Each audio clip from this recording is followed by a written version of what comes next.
America's vital interests in space lost out to special interests in Washington, except, of course, for the senators and congressmen here. They would never do it, right, Dana?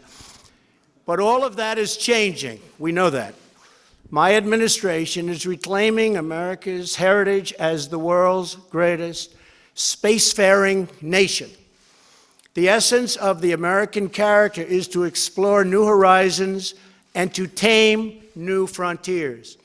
But our destiny beyond the Earth is not only a matter of national identity, but a matter of national security. So important for our military, so important, and people don't talk about it. When it comes to defending America, it is not enough to merely have an American presence in space. We must have American dominance in space. So important. Very importantly, I'm hereby directing the Department of Defense and Pentagon to immediately begin the process necessary to establish a Space Force as the sixth branch of the armed forces. That's a big statement. We are going to have the Air Force and we are going to have the Space Force, separate but equal. It is going to be something so important. General Dunford, if you would carry that assignment out, I would be very greatly honored also. Where's General Dunford? General? Got it? Let's go get it, General.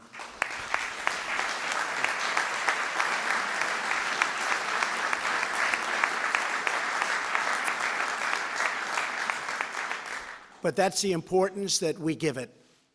We're going to have the Space Force. 1 year ago, I revived the National Space Council and put exactly the right man in charge, and that's our friend, Mike Pence, who feels very strongly about this.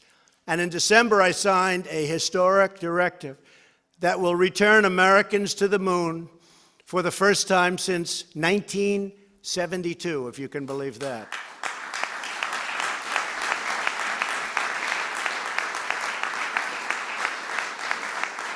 Always remembering it's about that, but it's also about jobs and the economy. This is a great thing we're doing. This time we will do more than plant our flag and leave our footprints. We will establish a long-term presence, expand our economy, and build the foundation for an eventual mission to Mars, which is actually going to happen very quickly.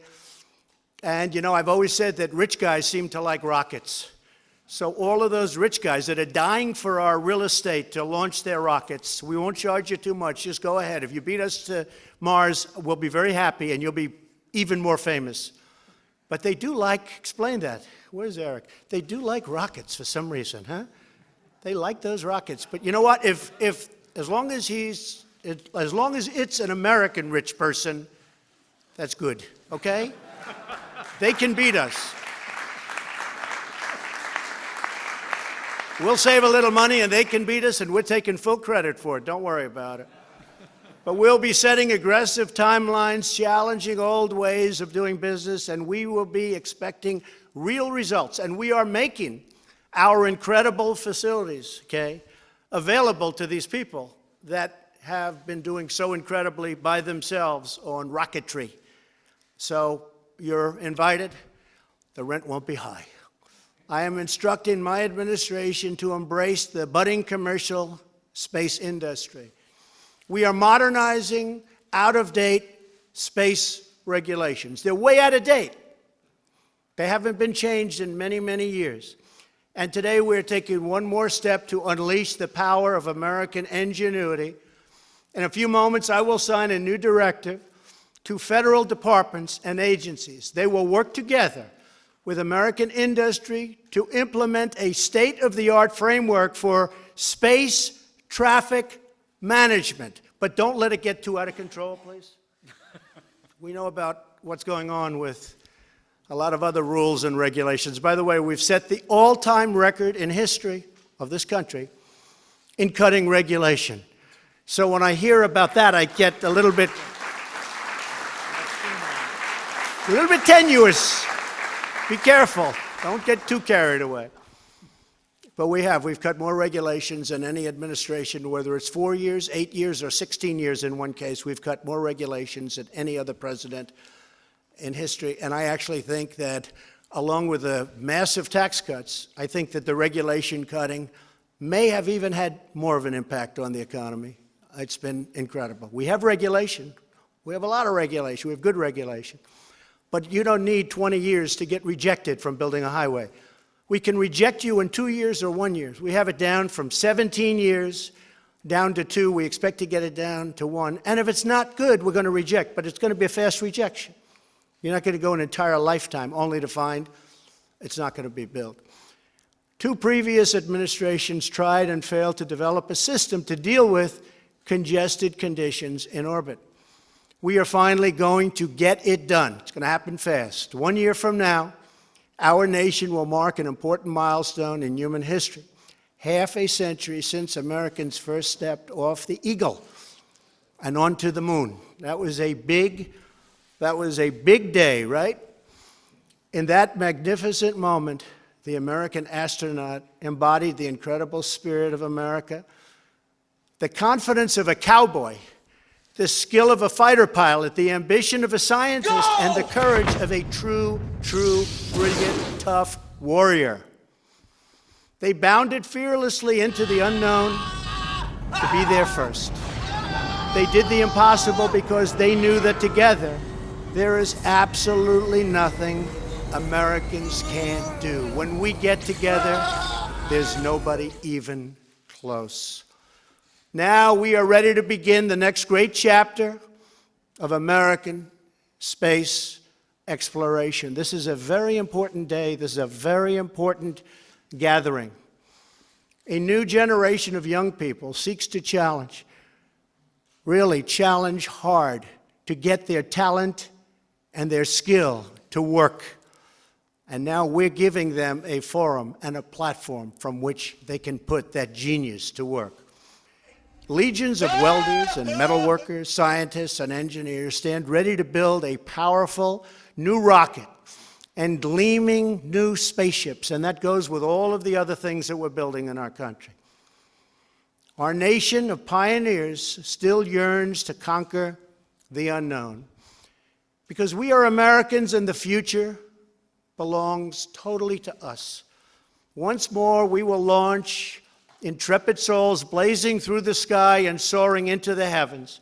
Once more, we will summon the American spirit to tame the next great American frontier. And once more, we will proudly lead humanity. And that's what it is. It's humanity beyond the earth and into those forbidden skies, but they will not be forbidden for long. You're very important people. You have a great contribution. What you're doing has been incredible, but it will be even more incredible, far more incredible, because we are giving you a platform the likes of which nobody has ever been given before. I am a big believer.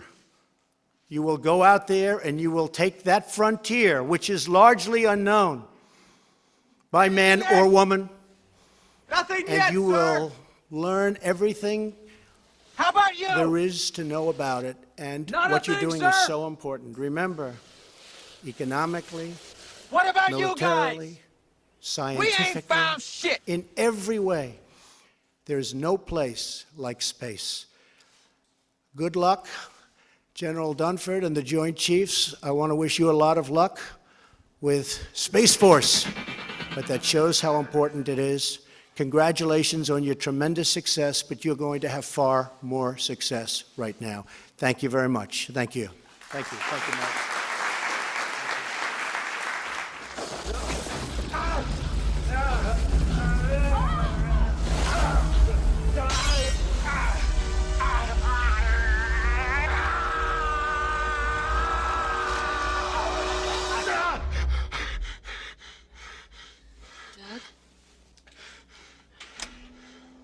Honey, are you all right?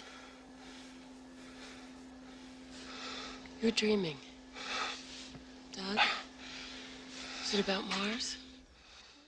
But going to Mars should be one of the next series of steps that humans do. The first step should be going back to the moon for a number of technical reasons and exploration reasons, and then after that, Mars, maybe high orbit in Venus atmosphere, maybe going to Europa. There's all kinds of targets to go to, places of interest in our solar system.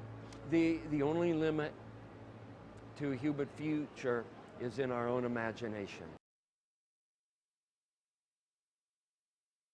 I'd go to the moon in a nanosecond. The problem is we don't have the technology to do that anymore. We used to, but we destroyed that technology, and it's a painful process to build it back again.